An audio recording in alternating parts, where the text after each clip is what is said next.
So mga brothers, nandito na tayo sa finish line Lomi. Sarap naman dito dumaan mga brothers. Probinsya naman ang bahay.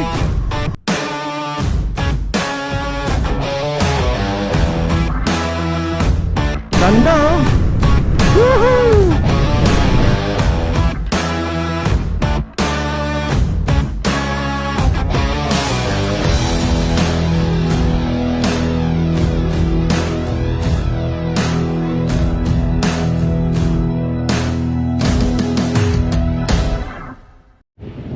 Mga brothers, welcome sa ating short motor ride. Ngayong episode, nandito tayo sa bayan ng Dinalupihan, Bataan para mamasyal at magmotor. And hopefully, samahan niyo po kami ni Lard. At syempre, kasama natin ng motorsiklo ang ating gamit, ang Express 500 Racer o tawagin natin na Racer 500 ng FKM. At syempre, ang ating Victorino 250i. So mga brothers, kung wala kayong ginagawa at di naman kayo busy, tara, sama kayo sa aming ride. Alright! Alright mga brothers, time check is 3 PM ng hapon. Maganda ang panahon ngayon mga brothers, kaya naman napaka sarap mag-ride. Ang tawag ko dito is a good day to ride. Alright, in English lang no. So eto na po yung bayan ng Dinalupihan mga brothers. Lumabas na tayo sa pinaka welcome arc ng Olongapo City. Sigsag pa rin ito. Siyempre ang maganda rito masusubukan din natin ang performance nitong Racer 500 ng FKM. Ayan. So tara, tingnan natin siya. Rangkada natin ng konti. So ang gusto ko rito sa motor na to, magaang siya pagka tumatakbo na. Sa apat na 500cc ng FKM, ito yung pinakamagaang. At siya yung sports version nung apat mga brothers, kasi nakayuko kayo rito, naka clip on bar, ayan, tapos naka-put racing position ang ating mga paa. Kaya naman sa mga looking sa mga ganung klaseng riding gesture, talagang idea ito si Racer 500 ng FKM. Pangalawa, ang kanyang gulong mga brothers ay napakasarap i-banking dahil ang stock na gulong nito Pirelli Angel GT. So alam naman natin ang Pirelli at saka yung presyuhan ng gulong nito napakasakit sa bulsa, pero naman yung performance at kapit siguradong hindi kayo iiwan kahit basa pa ang kalye o tag-ulan. Ayan, so ayan, stock na yon, out of kasa, di na kayo magpapalit. Ang maganda rito, sigsag siya, mapapanik pababa yung style ng kalye. Yun lang pagka dumaan kayo dito, ingat lang po, lalo na pagka basa ang daan, alalay lang kasi maraming aksidente o madalas may mga aksidente rito mga brothers, especially pagka tagulan o umulan, basa ang kalye. Ayan, marami na mga truck na dumudulas dito mga brothers. So subukan natin mag-cut.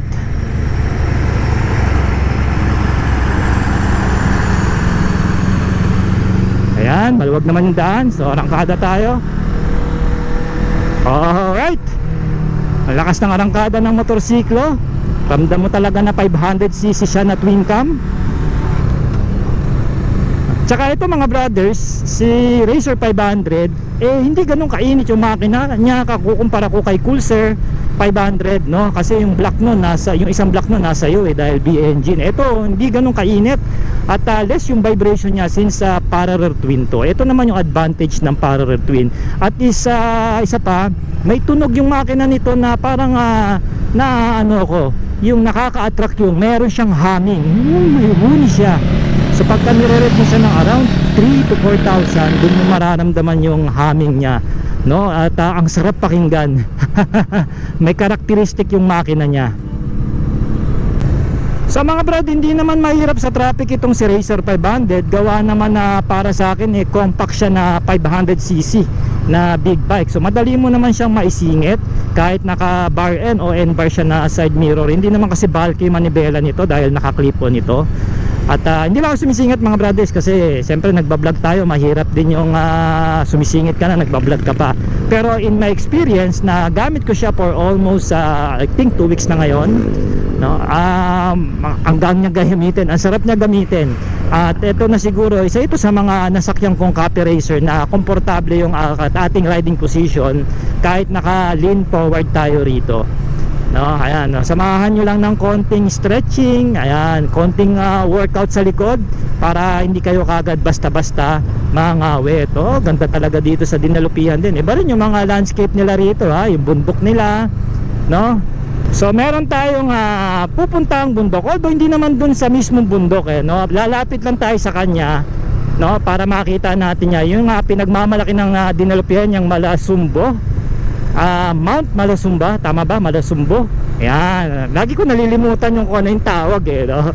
Yan, yun ang pupunta natin. Patulis yun parang cone siya mga brothers.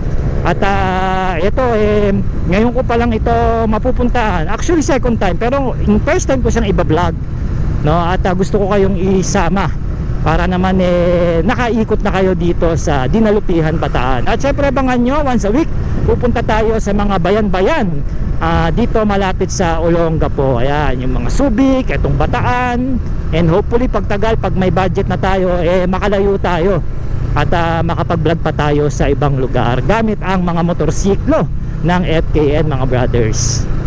Ganda dito, mapuno, relax dumaan. Sa ito sa mga dinara, ito lagi ako nadaan pala dito mga brothers, hindi isa, lagi ako dito nadaan papuntang Pampanga o papuntang Maynila mga brothers. Ito yung dinadaanan namin o dinaraanan ko, lalo na pagka hindi ako naka big bike. So pwede naman ako dumaan ng Subic Day, kaso syempre mas gusto ko itong daanan para mapakita sa inyo itong ganda ng Dinalupihan. Ayan, so may mga patrol po dito, may mga checkpoint, naghihigpit sila, especially sa mga motorista o mga riders. Okay, ang ganda dito, mabundok. Isa ito sa mga relaxing road na dinaraanan ko. Ayan, pagka papunta na akong Gapo, ito na, ito malapit na ako na Olongapo kasi Dinalupihan katabing bayan po yan ng Olongapo, Dinalupihan, Bataan. So mga brothers, ito yung tinatawag nilang Roosevelt Park, village ito. Isa ito sa mga kilalang residente dito sa Dinalupihan, Bataan mga brothers. Ayan, so parang ito na yung dito kasi ito yung main road, ito na rin yung commercial area nila, so maraming mga business dito. Ayan, so shoutouts nga pala sa mga brothers on the wheels natin na taga dito sa Bataan at especially dito sa Dinalupihan, no? Kamusta po kayo mga brothers? Ayan, ang ganda po ng lugar nyo at maraming salamat po. May pagkakataon na tayong ma-vlog ngayon. Okay, so may eskwelahan dito, may mga daraanan. So tamang ride lang tayo mga brothers, takbong pogi lang tayo rito. Around 40 to 60 kilometers. Hindi naman tayo nagmamadali, syempre naka-camera on o naka-vlogging on tayo para naman makita nyo. At ayoko kasi yung nagmamadali pag nagbablog. Mahirap din kasi nagmamaneho ka na, nagsasalita ka pa, di ba? Syempre yung safety din natin ang priority natin dito mga brad. Pagka papunta kayo mga brothers sa Zambales o Olongapo City, ito po yung daraanan nyo, especially pagka naka 400cc kayo pababa ng motor, dito po kayo daraan.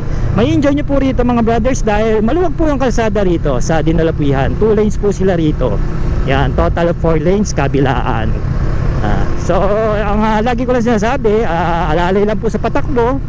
Ingat lang po, wag po tayong magmabilis, lalo na pagka baguhan pa lang kayo o first time nyo palang daraan dito. Syempre hindi nyo pa kabisado yung daan, at syempre hindi naman perpekto ang daanan, may mga lubak-lubak yan, may mga hindi magandang pagkakagawa para na magkukos ng ating aksidente. Na-advise ko lang mga brothers yung mga pupunta rito, lalo na yung mga naka 2 wheels na kapatid natin sa gulong.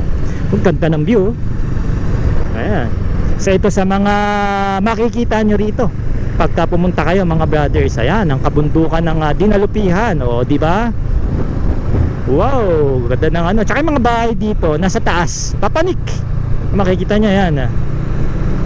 Ayan, dinidevelop na naman nila. Siguro magkakaroon na naman ng bagong village o peace ang mga village dito. Ayan, dinidevelop nila. Siguro bagong village to, wala pang pangalan Alam ko dito maganda ang view mga brad Ayan dito tayo sa gilid para makita. Ayan, look at that, kita niya Esitex. Ayan, Kita nyo na yung kabundukan ng Olongapo, Zambales, then itong Dinalupihan. At magmotor dito sa kanila mga brothers, may enjoy nyo rin. Alam ko ito, pagka kumanan kayo dyan, may ilog dyan tinitignan ko yan sa mapa Yun lang, hindi kasi design tong motor natin para mag off-road riding Hindi kagaya kung nakatulad ka na naka dual sports ka na magaang. Yun, pwede. Ganda ng Giorno, cream white, right? Woo! Huwag dito sa Dinalupihan Road mga brothers. Provincial, look at the view, di ba? Sarap Ito yung Mount Malasimbo, ayun, yung Matulis. Diyan tayo papunta at meron tayong pupuntahan doon na kainan. Ang kung tawagin Finish Line Lomi. Hopefully na bukas yun. Tinignan ko naman doon sa Facebook page nila. Schedule naman nila ng open ngayon. Kasi nakalagay doon Monday to Tuesday. Close ata sila I don't know, baka sa religion. Anyway, ito yung Mount Malasimbo. Ganda solid na solid sa mga pinagmamalaki ng mga taga Dinalupihan Bataan mga brothers. At palagay ko is tourist destination na rin. Kasi alam ko pwede dyan na mag-camp, mag-hike. Pero hindi naman doon sa pinakadulo At alam ko may ilog din dyan. Nakikita ko sa Google. Kaya napaka-solid ngayon ng ating experience once mapalapit tayo dyan sa bundok na yan. Hindi ko pa kasi napupuntahan yan Ang tagal ko na dito sa Olongapo at dumadaan dito sa Dinalupihan. Almost tagal na 1999 pa kami may bahay sa Olongapo. Nadadaanan ko lang lagi. Curious lang ako. Kasi nakita na natin. So sandali na lang naman 15 minutes na lang doon, nandun na tayo sabi. So napakalapit lang. Dito naman pagka dumaan kayo mga brothers, wala kayong poproblemahin kasi madaming mga business. So kung gusto nyo kumain, mag-remittance yan, mag-Gcash, magpahinga, o kaya mga mini groceries meron dito sa area na to. Itong pinaka main road ng Dinalupihan Road. Alam ko tawag dito Olongapo Dinalupihan Road ata. Hindi ako nagkakamali. Alright, nagkape lang kami sa 7-Eleven. At ayon sa mapa kakanan daw dito. Doon tayo galing mga brothers na ito yung 7-Eleven. So kakanan daw dito Dinalupihan Memorial Park. Parang simenteryo yung papasukan natin Memorial Park At kaliwa daw dito mga brothers. Ayan. So ito na yung parang town proper. Doon pa yung town proper kasi ng Dinalupihan. Parang mga barabarangay na to Tapos kanan, ayun. So madali nyo lang naman ito matunton mga brothers. I-google map nyo lang. Ayan Finish Line Lomi. Makikita nyo na look at the view. Yung mga may hilig sa mga mountain views dyan, mga landscape, tamang-tama sa inyo to pagka napuntahan nyo. Ito yung mapa, lagi ko nalilimutan yung bundok na to. Ang ganda ng bundok na to. Lagi ko naman nalilimutan yung pangalan. Okay, first time natin dito Wow, Malasimbo. Ayun, Malasimbo. Bakit ang nalilimutan? Wow, para tayo napunta sa ibang lugar Kanina medyo city yung syudad yung dating pero pagpasok na dito parang probinsya na. What Sayon sa mapa 15 minutes na nandun na tayo. So hope para kasi siyang papanik. Naman diretso to. Ako, kakanan pala. Nga, kanina naman tayo nandaan. Di tayo tumingin busy tayo sa vlog Look at that. Enjoy. Woo, ganda dito. Sarap naman dito dumaan mga brothers. Probinsya naman ang vibe. Tapos naka-reggae song ka lang di ba? Sariwang hangin. Iba rin ang vibe ng Bataan, Dinalupihan mga brothers. Ganda sa kanila. Oh. Makakadaan ba tayo? May nagbilad ng palay. Pwede pa ba dumaan? Ito yung sabi niya, pwede pa naman dito sa left side. Ayun, kala ko hindi pwede. Yup. Andahan lang tayo. Bango ng amoy, oh. Amoy palay, oh. Ito masarap na sa ingin, yung bagong giling na ganyan. Ay. Look at the view. Ganda nito mamaya sa drone shot pagdating natin doon sa finish line, Lomi, mga brothers. Ano na rito mga brad, no? Palayan na no? Taniman na oh. So far so good naman yung daanan dito mga brothers. Sementado siya pero may mga lubak din. Ayan. Wala pa naman tayong nadaraan ng off-road. So yung mga pupunta rito ng mga naka-scooter at di naman naka-dual sports, safe naman yung motorsiklo nyo. Yun lang, at mga bagal lang kayo rito mga brothers. Alalay lang patakbo dahil resident area na to, makipot yung daan. At syempre may mga lubak din, kaya naman konting ingat. First time natin dito. Yung mga residente rito, alam nila pagkadayo ka ka-helmet ka mukhang ito mga brothers yung daanan na to, papanik na. Diretso raw. Ayun, tapos bigla na naman bababa. So parang feel ko nasa papanik siya. Ayan, sundan natin itong pickup na white.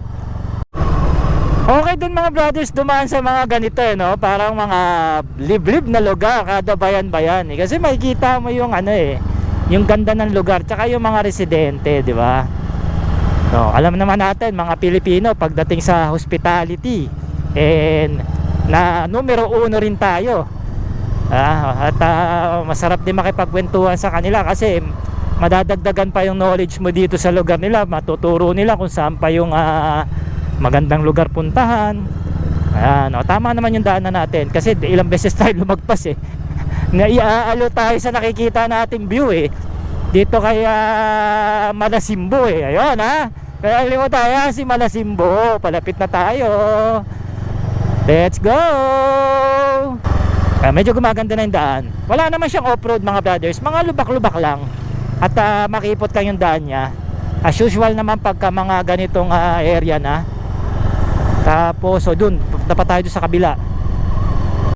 Masarap lang dito magmotor mga brothers, walang traffic, tapos puro puno, maganda yung view, sariwa yung hangin.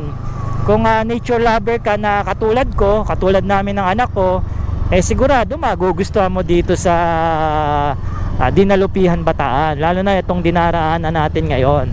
Sala naman yung daan Awan ko lang kung may iba pang daan pagkagaling kayo ng Manila, kasi galing kami ng Olongapo Eto na, parang papanik na tayo.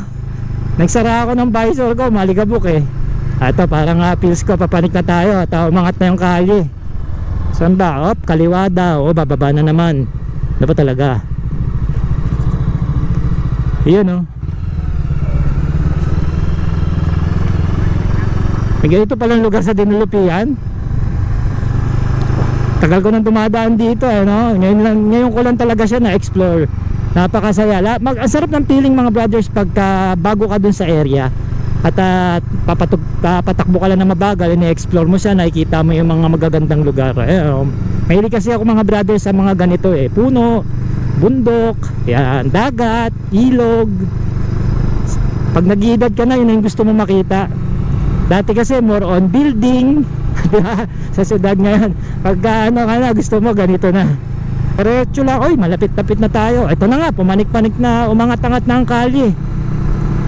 Malapit na tayo sa ating destinasyon, ang finish line, Lomi. Siguro kaya tinawag na finish line kasi dulo ng kalye. At salamat may Google Map, naki-explore natin yung mga ganitong lugar, di ba? Kasi kung wala namang Google Map, malabo mo ito marating not unless kung magtatanong ka talaga. Ayan papanik na tayo rito ganda ng daan maiba naman kung eto nadidevelop lang ng gobyerno, mas magaganda pa itong daanan nila at malalagyan pa ng mga ilaw kasi tourist spot to Ganito yung mga hinahanap ng mga taga-syudad no? Especially dyan sa Metro Manila. Ito yung hinahanap na lugar O di ba Ako nakatira na ako mismo sa bundok, pero pag nakakakita ako ng panibagong view o ganitong landscape, napakasaya sa feeling. Iba rin tayo, kakanan na lang, eto na daw. Yes indeed, eto na and hopefully parang bukas sila kasi meron naman tao at may mga nakaparadang motorsiklo. Yan, pasok tayo.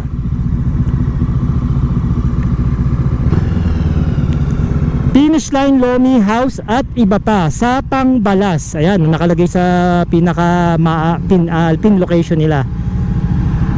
Pasok tayo. Ayun, taon nyo naman, may parking mga brothers, di ba? And hopefully makapagpalipad tayo rito ng drone. Sa mga brothers, nandito na tayo sa finish line, Lomi. Ayan, ganda ng lugar nila.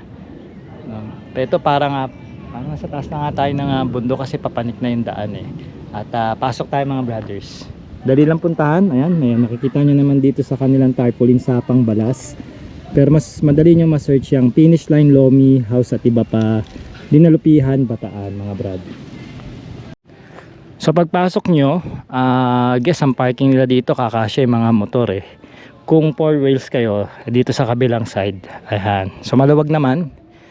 So very nature yung vibe dito pagka pumasok kayo. Siyempre pa, gamit nating motorsiklo, Racer 500 ng FKM at ang ating Scrambler 250 na Victorino, di ba?